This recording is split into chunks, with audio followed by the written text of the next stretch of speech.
transformasi sukan Malaysia. Sibuk dibicarakan oleh semua peminat sukan Malaysia selepas ia dilancarkan oleh Menteri Belia dan Sukan Malaysia pada Februari lalu.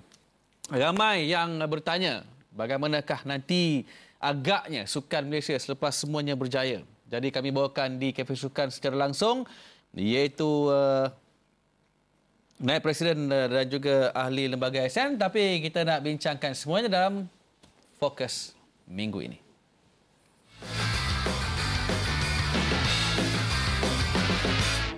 Baiklah, kami telah pun menjemput Yang Berbahagia Datuk Daniel Balagobal yang juga merupakan Naib Presiden Majlis Olimpik Malaysia, ahli lembaga Institut Sukan Negara ASN. Khabar Datuk? Ya. Terima kasih.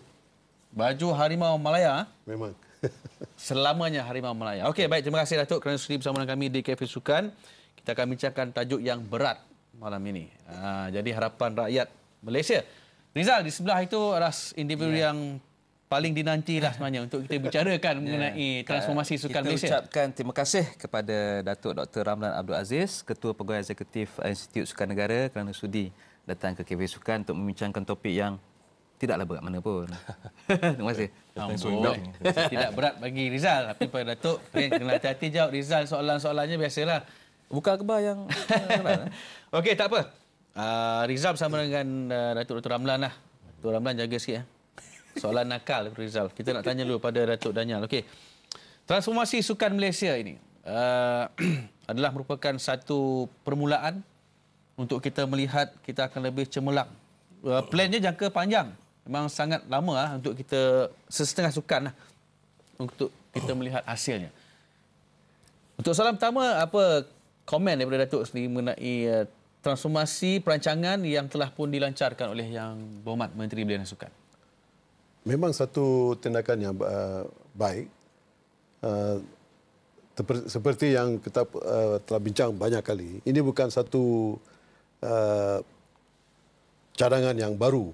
Cadangan ini memang telah pun diwujudkan dari tahun 85. Bila ASN ditubuhkan dari segi sports development, pembangunan sukan di negara. Tapi sebab tertentu perkara itu tidak dilaksanakan.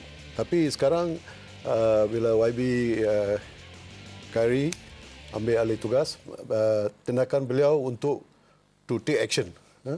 Inilah satu-satu yang sangat menggalakkan. Bermakna positive action. Bermakna sebelum ni kalau seperti yang Datuk sebut tadi 85, 20 tahun. Ya, bila ASN diwujudkan, 30 tahun. Jadi sampai sekarang mungkin adakah kekangan dalam tempoh 30 tahun itu sehingga kan dia terpaksa orang kata dilancarkan semula untuk mentransformasikan sukan Malaysia? Bukan, itu pada bila ASN pada masa itu ditubuhkan, itu adalah just a nucleus. Jadi pada masa itu the strength of ASN was not ready to embark on a large scale sports development in the country. It was just a nucleus within MSN. Jadi terpaksalah cadangan itu di put aside until it became a reality after 30 years. After 30 years. Yeah. Terima kasih Datuk. Okey, tetamu yang paling layak untuk menjawab soalan-soalan daripada Rizal adalah Datuk Dr. Ramlan Aziz. Silakan Rizal. Ya, Datuk, seperti yang kita maklum, model sukan baru ini dilancarkan oleh Yang Berhormat Khairi Jamaluddin selepas beberapa pakar dari Australia membuat kajian dengan menemu bual lebih daripada 100 pemegang kepentingan dalam sukan. Dan akhirnya ASN diserahkan menguruskan program untuk mereka yang berpeluang cerah untuk mendapat pingat di peringkat tamasya sukan yang paling tinggi. Jadi beberapa pendapat yang mengatakan ASN belum lagi bersedia. Bahkan Menteri Belia dan Sukan sendiri mengatakan antara kelemahan ASN adalah kurangnya pakar sains sukan within ASN. Jadi bagaimana Datuk melihat perkara ini? Ini sebenarnya walaupun kita katakan satu transformasi, tetapi ini bukan suatu perkara, we're not starting from ground zero. Kita dah buat sains sukan ni daripada tahun 1985-89. Jadi kita telah maju selangkah demi selangkah. Okey. Walaupun dia punya rate of progress tu tak adalah tinggi sangat, tak laju disebabkan oleh beberapa masalah kita tahulah sebelum ni. Tetapi yang penting tu ini adalah suatu tugas yang harus kita pikul. Kerana kita ada cita-cita dan aspirasi dan kita tak boleh ada, we cannot have any hesitation. Boleh ke kita buat ke tidak? Sebab kita kena buat. Kalau kita tak buat, siapa yang kena buat?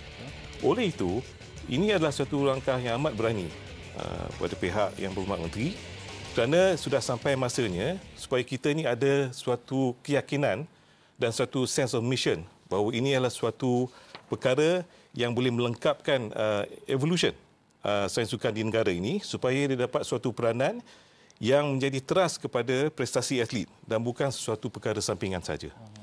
Jadi pihak Datuk bersedia untuk menyahut cabaran ini khususnya menjelang Tamasya Sukan Olimpik di Rio tahun depan. Sikap kita Rizal adalah if the job needs to be done, it needs to be done and it will be done insyaAllah. But the most important thing is kita dalam proses sejak tahun 2000 semasa Sukan Commonwealth 1998, lepas tu Sukan SEA 2001, kemudian beberapa 2010 Sukan Asia, kita sedikit demi sedikit kita telah membina beberapa generasi actually of pakar sains sukan yang membina kepakaran. We are developing expertise. Okay. Tetapi ada beberapa elemen di dalam senario tu yang di mana ada beberapa kena catch up. Kejurulatihan, sikap dan amalan atlet sendiri. Dan kadang-kadang kita terlalu ke depan pula. Sampai kita kena ke belakang sikit dan kita tunggu orang supaya for them to catch up. Kadang-kadang kita banyak macam kita nak buat. Nak buat ni, nak buat tu, tapi other people are not ready. Bukan saja jurulatih dan atlet, which is actually the easiest. Tapi persatuan, adakah dia beri sokongan pada kita ke tidak? Because they have to give the right... jurulatih. Yeah, that's right. You know. Baik, terima kasih Datuk. Saya nak tanya kepada Datuk Daniel. Apa pandangan Datuk apabila ISN diberikan peranan yang lebih besar? Jika sebenarnya orang bila sebut ISN, Institut Sukan Negara, mereka pada pandangan awam, umum, mereka, okey, ISN merawat atlet, berikan khidmat nasihat mengenai perubatan sukan. Tapi kini ISN diberikan tanggungjawab yang lebih besar untuk memastikan pingat emas dapat diraih oleh atlet-atlet yang berada di bawah program podium yang nanti akan diceritakan lebih lanjut oleh Datuk Dr. Ramlan. Itu memang betul sebab walaupun ISN dianggotai oleh ramai doktor, tapi peranan mereka adalah sport science.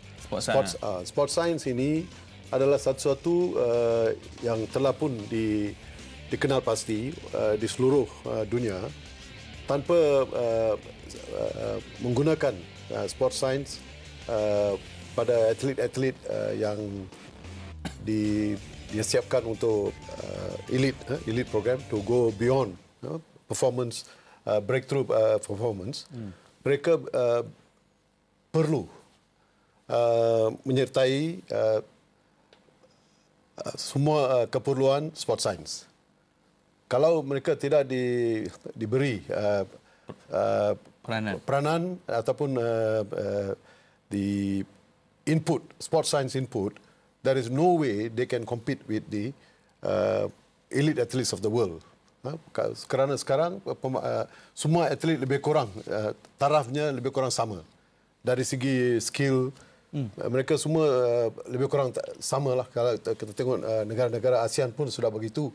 You look at badminton, even Laos, Vietnam, semua pun ada pemain badminton yang lebih sama bertaraf. Jadi whichever country which is going to instill, make use of sport science, they will have the advantage. Okey. Kepentingan sains sukan itu, penekanan sains sukan. Baik, terima kasih Datuk. Boleh saya mencelah pada Datuk? Dipersilakan. Okey, Datuk Ramlan. Program podium ni, ramai nak tanya ni, apa mungkin boleh jelaskan, sudah pun ada atlet yang dipilih di bawah program podium ini, di mana mereka di prospek untuk menaik, mungkin boleh ceritakan mengenai program podium di bawah ISN itu secara lebih jelas. Dia prinsip asas program podium ni seperti yang telah diterangkan oleh Yang Berhormat Menteri tempoh hari adalah suatu enhancement. Okey. Sebab ada beberapa atlet yang memang kira macam they have selected themselves. Mana-mana pemain yang bertaraf nombor 1 di dunia seperti Datuk, secara automatic they have automatically selected themselves. Tetapi ada beberapa atlet lain yang perlu kita set certain criteria. Ini kita sedang perhalusi. Tetapi yang penting ini, dia punya prinsip ini adalah supaya atlet yang terbaik yang kita ada, yang mempunyai peluang yang baik untuk memenangi pingat emas ataupun perak ataupun kangsa di sukan Commonwealth, sukan Asia dan Olimpik. InsyaAllah sukan Olimpik. Okey? Kita harap kita dapat pingat yang pertama, pingat emas yang pertama. Jadi Yang Berhormat Menteri juga telah memberi satu pengumuman yang targetnya adalah untuk finish top 10 di dalam sukan Commonwealth, top 10 sukan Asia dan insyaAllah dapat pingat emas pertama by 2020 sukan Olimpik di Tokyo. Jadi ini adalah sasaran yang telah ditetapkan oleh Yang Berhormat Menteri. Jadi kalau kita work our way backwards dengan sasaran itu, jadi kita kena tahu apakah situasi, apakah yang diperlukan oleh para atlet dan jurulatih yang membimbing atlet dan para ahli sains sukan dan perubatan sukan yang menyokong, membantu atlet untuk mencapai prestasi yang diperlukan untuk memenangi pingat ataupun untuk meningkatkan peluang ataupun probability yang dia akan finish at least with the bronze. Ini bukan kerja meramal. We're not looking at the crystal ball here. Kerja bomoh. No. Kita pengetahuan kita bukan dalam bidang tu. Okay? But the most important sekarang ni mesti ada cara dia, ada tata cara. Jadi ini bukan saja sesuatu an alignment of aspirations and targets, tetapi juga suatu cara kerja, budaya kerja yang berlainan daripada dulu. Walhal, dulu pun ada juga sains sukan, ada juga program management yang dilakukan oleh Majlis Sukan Negara dan juga performance management yang dilakukan oleh Institut Sukan Negara dan digabungkan. Tapi ini susah untuk kita nak memegang kepada suatu urutan tanggungjawab yang tunggal. Ini macam divide and rule punya situation yang mungkin mengelirukan keadaan. Lebih-lebih lagi jikalau pihak jurulatih misalnya akan kata siapa yang jadi bos saya, kan? Jadi ini akan memberi suatu situasi yang akan memberi suatu confusion. Jadi perkara yang kita nak masuk ni adalah suatu perkara yang terang. Maknanya semuanya kena evidence based. Kita kena uji, kita kena pantau, testing and monitoring, dan apa-apa keputusan yang kita buat, sama ada untuk pertandingan ataupun latihan, mesti berasaskan apa data dan bukti yang kita ada melalui ujian kita dan pemantauan kita. Okey, baik, menarik ya penerangan daripada yang bagi Datuk Dr. Ramlan. Jadi kita mengenai program podium. Jadi mungkin ramai yang masih lagi tak berapa faham. Anda boleh hubungi kami nanti di 0377812675. Mungkin Rizal kata tajuk tak berat, tapi saya rasa bagi anda sebenarnya nampak berat. Tak tahu nak tanya soalan apa, tak apa, boleh fikir apa saja boleh tanyakan, semuanya selepas ini.